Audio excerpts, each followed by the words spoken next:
শীতকালীন সবজি দিয়ে ম্যাগি। দেখো, শীতকালে আর কিছু খাও না খাও, শীতকালীন সবজি দিয়ে এই ম্যাগি রেসিপিটা ট্রাই করে দেখা কিন্তু মাস্ট। আসসালামু আলাইকুম এভরিওয়ান, কেমন আছো তোমরা সবাই? আই হোপ তোমরা সবাই খুব ভালো আছো। তো আজকে আমি তোমাদের সাথে শেয়ার করব আমার শীতকালীন সবজি দিয়ে করা ম্যাগি রেসিপি। মানে আমি তো ম্যাগি অনেকভাবে খাই, আমি মনে হয় এ পর্যন্ত ম্যাগির 100টারও বেশি রেসিপি মানে করে ফেলেছি এবং করে খেয়ে দেখেছি। আমার যে কোনোভাবে আমাকে ম্যাগি বানিয়ে দাও, আমার সেটাই ভালো লাগে। তো আমি তো ম্যাগি খুব পছন্দ করি। আর এই শীতকালীন সবজি মানে গাজর, ফুলকপি এগুলো আমার খুব বেশি পছন্দ। তাই ভাবলাম যে এগুলো দিয়ে সুন্দর করে ম্যাগিটা বানিয়ে খাওয়া যাক। তো সেই কারণে এখানে দেখতে পাচ্ছ সবজিগুলো খুব সুন্দর করে কেটে নিয়েছি। মানে সবজিগুলো যতটুকু ময়লা অংশ ছিল সেগুলো খুব ভালো করে কেটে নিয়েছি। এখন এখানে পানি দিয়ে এগুলো এখন সব কুচি কুচি করে সুন্দর করে কেটে নিব। তোমরা চাইলে এখানে মটরশুঁটি, তারপরে ক্যাপসিকাম এই সব কিছু ব্যবহার করতে পারো, কিন্তু আমি ভাই অত বেশি কিছু দিয়ে করতেও পারি না, আর আমার বাসায় অত বেশি কিছু ছিল না। সেই কারণে যা যা ছিল আমি সেগুলো তুলেই নিয়েছি শুধু ম্যাগি বানানোর জন্য, আর বেশি কিছু আমি নেইনি। তো এখানে আমি কাটাকাটি স্টার্ট করে দিয়েছি। এই যে সুন্দর করে সব কিছু কেটে নিয়েছি। আর ফুলকপিটা একটু বেশি হয়ে গিয়েছিল, দুইটা ম্যাগির জন্য এতগুলো দিলে আবার মনে হবে যে তখন শুধু সবজির স্যুপ খাচ্ছি, ম্যাগি আর মনে হবে না, অথবা নুডলসটা আর মনে হবে না। তো সেই কারণে আমি ফুলকপি একটু কম করেছি। তো সব কিছু সুন্দর করে কাটাকাটি করে এখন সেগুলো বাইরে নিয়ে চলে এসেছি রান্না করার জন্য।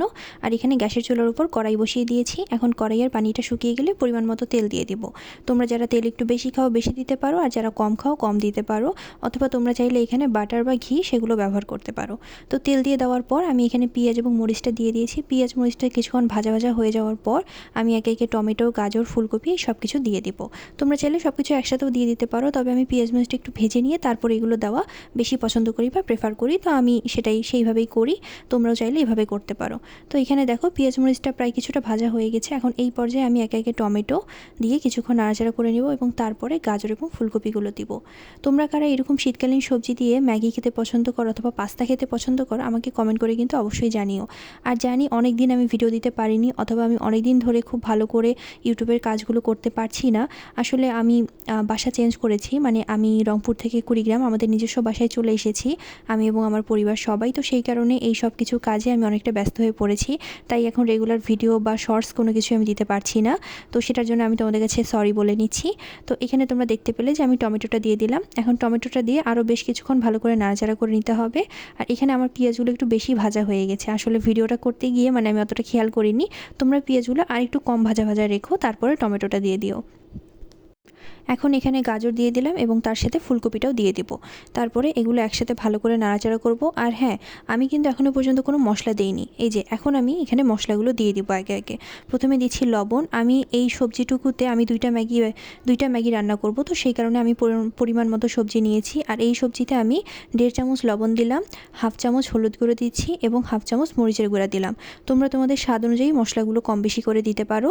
আর এখানে আমি একটা এক্সট্রা মশলা দিচ্ছি, সেটা হচ্ছে মাংসের মশলা। আমি এটা খুব পছন্দ করি, সেই কারণে আমি ম্যাগি অথবা পাস্তাতে সবসময় মশলাটা দিয়ে থাকি। তোমরা যারা আগেও আমার ভিডিও দেখেছো তারা অবশ্যই সেটা জানো।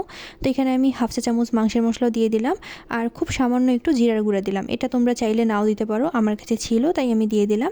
এটা তোমরা চাইলে স্কিপ করতে পারো। তো মশলাগুলো দিয়ে এখন খুব সুন্দর করে সবজিগুলোর সাথে নাড়াচাড়া করে নিতে হবে এবং বেশ খানিকক্ষণ নাড়াচাড়া করে নেওয়ার পর আমরা এখানে পরিমাণ মতো পানি দিয়ে দিব। যে পানিটাতে সবজিগুলো একটু সেদ্ধ হবে, তারপরে আমরা সেখানে ম্যাগিটা দিয়ে দেব। এই যে আমি এখন এখানে পরিমাণ মতো পানি দিয়ে দিচ্ছি। আর আমি কিন্তু এই পানিতেই ম্যাগিটা দিব এবং ম্যাগিটা একটু ঝোল ঝোল হবে। আমি আসলে ম্যাগিটা এভাবে খেতে পছন্দ করি, সেই কারণে এভাবে রান্না করছি। তবে তোমরা যদি চাও, মানে তোমরা যদি কেউ ম্যাগিটা এরকম ঝোল ঝোল খেতে পছন্দ না করো, তাহলে তোমরা ম্যাগিটা আগে সেদ্ধ করে নিতে পারো এবং তারপর যখন এই সবজিগুলো সেদ্ধ হয়ে যাবে তখন সেই সেদ্ধ করা ম্যাগিটা এখানে দিয়ে দিতে পারো, তাহলে দেখবে সেভাবে খেতেও বেশ ভালো লাগে। কিন্তু আমি এভাবে রান্না করে খেতে পছন্দ করি, তাই আমি এভাবে করছি। তো এখানে তোমরা দেখতে পেলে যে আমি সস দিয়ে দিলাম। তোমাদের কাছে যে সস থাকবে তোমরা সেটাই দিতে পারো, টমেটো সস, চিলি সস। আমার কাছে টমেটো সস ছিল, আমি টমেটো সস দিয়ে দিলাম এবং এখন আমি ম্যাগির মশলাগুলো দিয়ে দিচ্ছি। আমি 2টা ম্যাগি করব, তো দুইটা ম্যাগির মশলার প্যাকেট আমি এখানে দিয়ে দিলাম। এখন প্যাকেটগুলো নিয়ে গিয়ে ময়লার জায়গায় সুন্দর করে রেখে দিব। সব ময়লাগুলো একসাথে রেখে দিলাম। আমাদের নতুন বাসায় আসলে এখনও সব কিছু কাজ ঠিকঠাক মতো গোছানো হয়নি, তাই ময়লাগুলো এভাবে এক সাইড করে আলাদা করে রাখতে হয় এবং পরের দিন সেটা ফেলে দিতে হয়।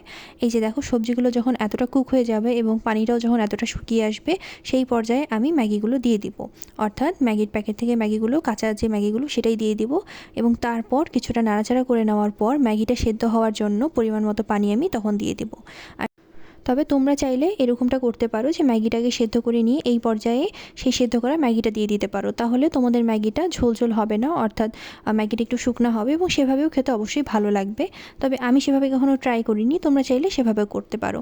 তো এখানে ম্যাগিটা ভালো করে নাড়াচাড়া করে নিচ্ছি এবং তারপর এখানে পরিমাণ মতো পানি দিয়ে দিব।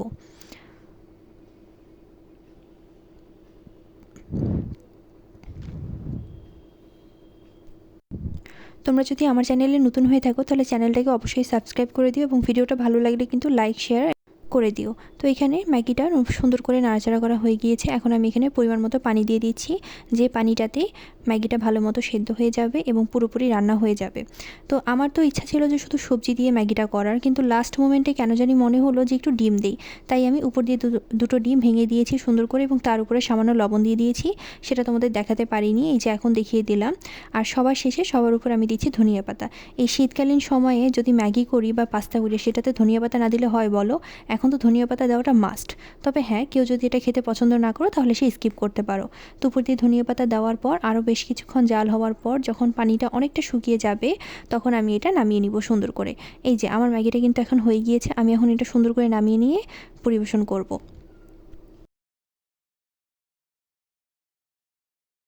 আমি ম্যাগিতে একটু ঝোল খেতেই পছন্দ করি, তবে তোমরা যদি পছন্দ না করো তাহলে তোমরা এটা আরও কিছুক্ষণ চুলার উপর রাখতে পারো। এই যে দেখো ম্যাগিটা হয়ে গিয়েছে, আর খেতে কিন্তু খুবই টেস্ট হয়েছিল। তোমরা অবশ্যই বাসায় রেসিপিটা ট্রাই করবে, দেখবে সবার পছন্দ হবে।